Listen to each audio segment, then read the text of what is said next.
joy like a fountain. I've got joy like a fountain. I've got joy like a fountain in my soul. That's what I thought of when Melanie said, we're talking about joy. I said, yeah, we got joy. And we've got something in common with fountains, you know. We'll talk about that.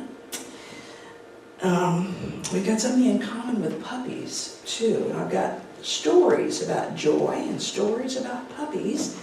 And a little stuff from the Dalai Lama and a little stuff from my book. And so, first of all, thank you for having me. I loved when I was with you before, and that was a long time ago. And I'm really happy to be back again. What a fabulous space. Congratulations. This is beautiful. So I was sitting at my dining room table, and this was a long time ago. This was when I was beginning my career as a music educator. I taught elementary music for 35 years. And I'm not married, lived in my own little apartment all by myself, and every Sunday I would stack all my teacher editions and all my songbooks on my beautiful ancient oak kitchen table and sit on my rickety oak kitchen chair and look out my sliding glass doors at this school field behind a fence. And nobody lived back there. It was just this grass-covered hill with some trees. And so my kitties, too, would lie in the sun on Sunday mornings when I don't go to church then. I was taking a break. My two kitties would bask in, cats do, in the sun, and I was lying there, and instead of having curtains on those windows, because there was nobody back there, I had rigged up like closet poles, and I had made macrame plant hangers. This tells you how long ago this was. Some of you may remember the craft of macrame, and I had plants. So instead of curtains, I had a wall of plants, and I sat there this morning with my coffee and my books, ready to go. What a wonderful song. It's perfect. But we're all here. We're not going anywhere. And I sat there all of a sudden overwhelmed with this joy. The sun was shining, the sky was blue, it was a beautiful morning. I had my cats, everything was perfect, and I just sat there completely blown away with joy. And I thought, wait a minute. There were a lot of issues. When you're 20-something and you're single and you're just starting out, there's the pressure of a new job, that I'm not in college with all my college buddies anymore. I don't live at home in my old neighborhood anymore. There's all this scary stuff going on in your life. But at this moment, I was filled with this bliss, was the only word I could come up with. So I thought about it, and this is really an odd thing, because there's really nothing in particular causing me to be this joyous. It's just that I'm noticing. So I named that experience uncaused bliss. And that became a touchstone for me. It became what C.S. Lewis calls a signpost. Some of you may have read or heard of C.S. Lewis. He wrote The Lion, the Witch, and the Wardrobe, which is a series of books that he wrote for children that have some pretty deep theological, allegory stuff in it. But he wrote a book called Surprised by Joy. It's kind of autobiographical. He was talking about his journey from atheism to theism. In other words, he went from, there's no such thing as God, to, oh my God, there is. There's something, there's a higher power. There's some kind of a divinity. And then he came to Christianity, and that was the path that just lit him up. And that's where he discovered joy, and he spells it with a capital J.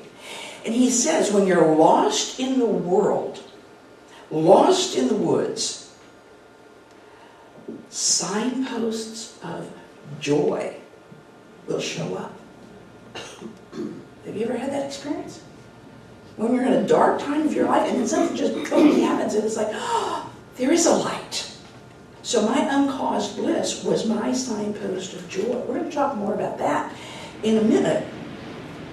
But what I've learned since then is that I can remember that experience. Now, we know what it means to remember. Call up a memory.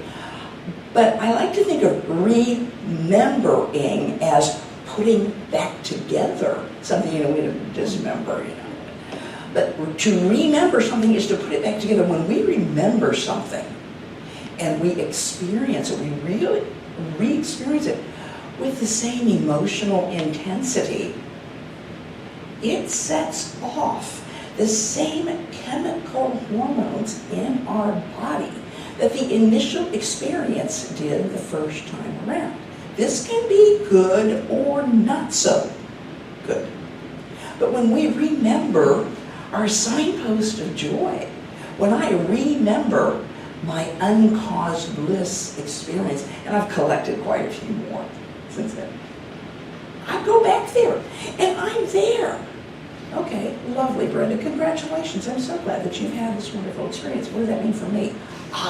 That's what we're coming to.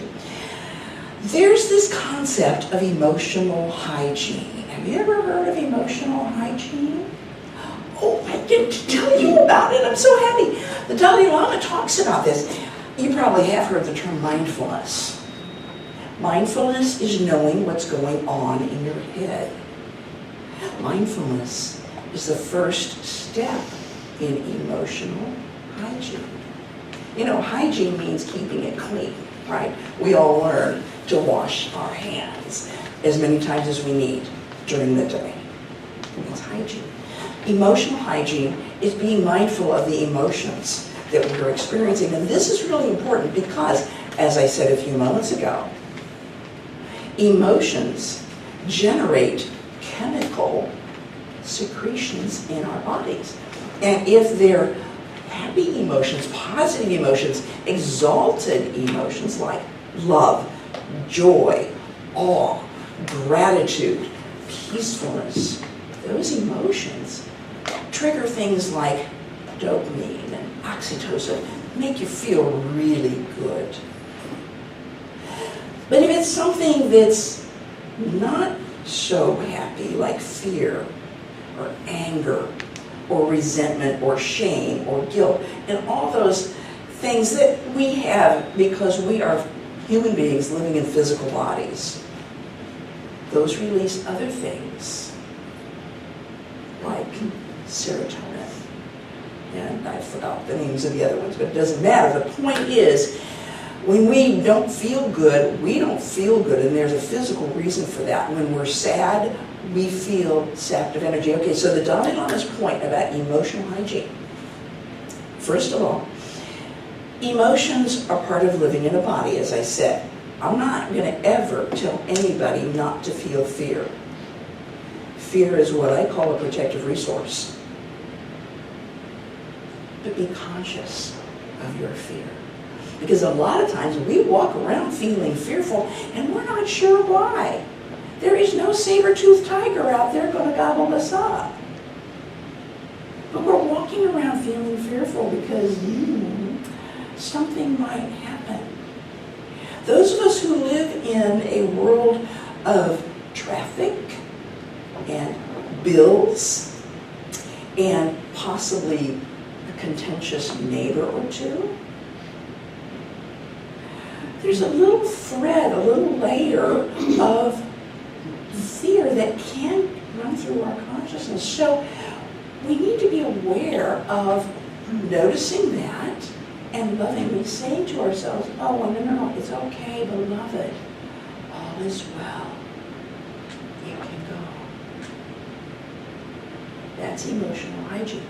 Sometimes that negative, what we call negative emotion, we have to do that. We feel anger, and sometimes we feel anger for a darn good reason. The trick is to take a breath and look at that anger and say, how best can I handle this? How can I work with this? How can I use this for the highest good of all concerned? Okay, here comes a personal story. I am married to an incredibly wonderful man. I'm so incredibly blessed. Back in those days when I was writing my lesson plans at my kitchen table with my kitty cats and looking out through my plants, I had no idea that I would marry not only a unity person, but a unity minister who at the time I met him was the director of Silent Unity, which is the prayer core of the entire Unity movement. I grew up in Unity Sunday School. So that's my heritage, my frame of reference. So I'm married to this incredibly wonderful man, but you know what? He has feet of clay, just as I do. And every once in a while, my protective resources rear their charming little heads and say, he can't do that to me. And that's when I get to say, oh, I do believe I hear a flash of anger there. And I get to say, yes, Brenda, I can see why you're angry. And then I take a deep breath and say, and I love you, Brenda. And I love you, John. And John, when this happens, I feel angry because I feel that my whatever is being disrespected. And you know how to put that language on things. The point is that it doesn't do me any good to sit there and stew on being mad because John, once again, left his dishes in the sink when the dishwasher is right there and completely empty. Why would I do that to myself? Why would I do that to him? But there's, All right, so emotional hygiene. I do tend to. Okay. Emotional hygiene is when we love ourselves enough to release emotions that are not serving the highest and best for all concerned, including us, including the people in our world. Emotional hygiene is when we take a breath and we bring ourselves back to awareness, back to mindfulness. One of the things about emotions that I learned recently is that emotions are energy in motion. They pass. An emotion will go away. The only thing that continues to reignite that negative emotion, if we choose to, is if we remember the incident that triggered it in the first place, and we go back and play with that incident, and we kind of, pick at it. I'm trying to learn not to do that anymore. On the other hand, if there's an emotion or an experience that brings up joyous emotions, peaceful emotions, loving, grateful, awesome emotions, reliving that memory is a healing process. That's why Norman Cousins watched all those comedy movies when he was being treated for cancer. He watched movies that made him laugh because that gets all those hormones going. And it helps us. Okay, so emotional hygiene is keeping ourselves emotionally clean. Being mindful of the emotions that are with us. Okay, now, what the heck does this have to do with fountains and puppies? Well, fountains have pumps, right? Fountains have pumps. If you've ever had a little fountain in your home, you know that you need to keep that pump clean so that the water can flow. We have a pump. It's kept inside our bodies right behind the sternum, which is this flat bone that connects our ribs in front. Sometimes it's called your breastbone. You can feel your pump working. It's called your heartbeat. The amazing thing about your heart, and many of you already know this, is it is not just that physical pump. It's a nexus of nerves. It's an energy center. It is an incredibly powerful intelligence in our bodies. You know, sometimes you hear something and it goes straight to your heart. You physically feel it in that part of your body. That's really important. Sometimes your head will say, I think it'd be really good to yada, yada, yada, yada, and your heart's going, don't do that, don't go there. Because your heart knows things that your head can't get yet. Right? So, in order to really release the power of that pump of love and joy in ourselves, we can breathe. And if we breathe consciously, with awareness of that energy center, that nexus right there, it's not on the surface, it's like halfway between your spine and your sternum. If we breathe with awareness of that, it amplifies that energy, and you can physically feel it. I'm going to ask you to put your right hand on your chest. I can't do that because it's messing up the microphone. Put your right hand on your chest, close your eyes, just take a deep breath, pull it all the way down into your belly. And as you release that breath, keep your attention focused there on your heart. And continue that breathing. Chris gave us a beautiful meditation experience. So you've already done this once this morning, but breathe as though you're breathing through your heart.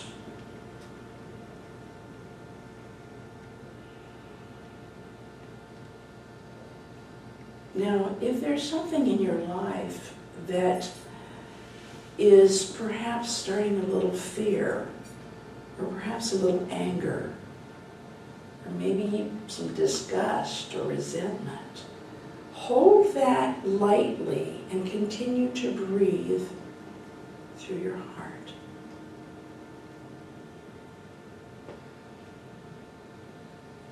Because as we breathe into our hearts and breathe through our hearts, we activate the intelligence of the heart.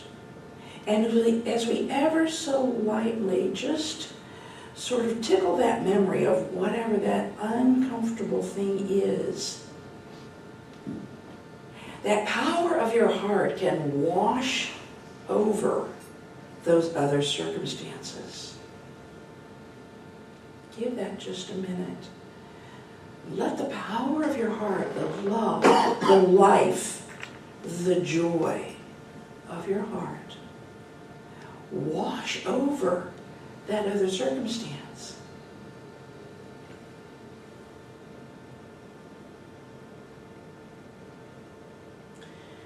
And as you feel that love, that light, that joy washing over that other circumstance, let it go. Just let it go. Bring your awareness back to your heart now. Because your heart is one of the greatest gifts you have. Your heart is intelligent beyond comprehension. Your heart is resilient. Your heart is intuitive.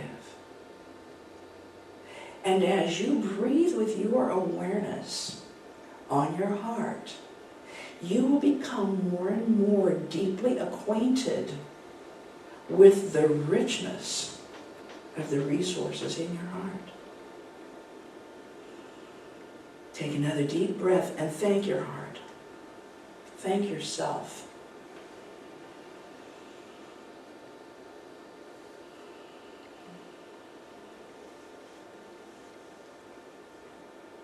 Now I have to talk about puppies just a little bit. So come on back. I have a wonderful dog. His name is Duke. He is a miniature long-haired dachshund. He is 12 and a half years old. And at this point in his life, there's still a little bit of puppy in there, but we don't see it very often. When he was littler, he had a yellow ball. Have you ever seen those yellow rubber balls that have little feet on them? They have squeakers in them? That was his thing. So we had a long hallway, and so you could stand there and toss that squeaky ball down that hallway, and he would charge at me. And you got to understand, his legs are only this long, right? So when he gets ready to run, It's a whole body experience. It's not just legs. I mean, it's just everything good. So he goes and gets that ball and he comes running back. And another one of my joy signposts is visualizing Duke running towards me with that yellow ball in his mouth, and he's got those long Cocker Spaniel kind of ears, and they're flapping, and his tail is going. He's got a big tail that's a flag, and he is so happy. And that, to me, is another personification of joy. You probably have had an experience with a child, a cat, dog, a bird, some experience in your life where you have watched this sentient but not verbal creature overwhelmed with joy.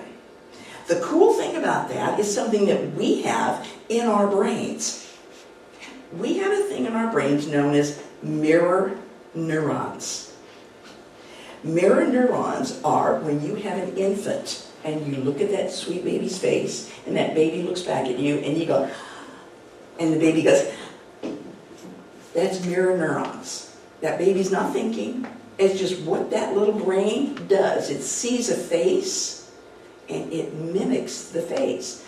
We still have those. We're not babies. We had them when we were babies, but now still we're grown up and we got them anyway. When we see somebody smile, our first reflex is to smile. When we see a puppy having a great time, if we had a tail, it would wag. Because we have mirror neurons. So I'm going to wrap this up by giving you a quick little review. Number one, watch for signposts of joy. Because they're there. And if you watch for them, you can make note of them. Some people even keep a little journal where they write down something that happened that just lit them up. The second thing is, stop it. I left out the Bob Newhart story, but I want to just tell you there was one incident on one episode where Bob Newhart was a psychologist. The lady came in telling him all the terrible problems, and every time she'd tell him one, he'd say, well, stop it. Well, I'm telling you, stop it. When you find yourself replaying old stuff that hurts, stop it. Well, no, the Dalai Lama wouldn't say that. He'd just say, be mindful. Well, I'm telling you, stop it. 3, breathe into your heart. Use that, because that's a huge, powerful thing. Okay, so here's your homework. Are you ready? Number 1, what are you going to stop doing? You don't have to tell us, but what's something that you're doing, right, that you do habitually? Mine, I'm going to just confess, mine is solitaire on my phone. Honest to goodness, I am addicted. Solitaire on my phone. Okay, so I need to stop that. I really do, because this is not productive use of my time and energy. What's something that you can stop? Maybe it's something you worry about. Something that happened in the past that you keep replaying and keep resenting and keep being hurt about. So what can you stop? You may need to pick out a new one, because if you decide to stop it, chances are it's going to stop. So then you can pick out something else to stop. Number 2, what are some signposts that you might expect? Can you imagine some? That's your homework. What are you going to stop? What are you going to watch for? And I'm just going to tell you that as you do that, you too will have joy like a fountain. You'll have joy like a fountain. God bless you. I can't wait to see what wonderful things happen.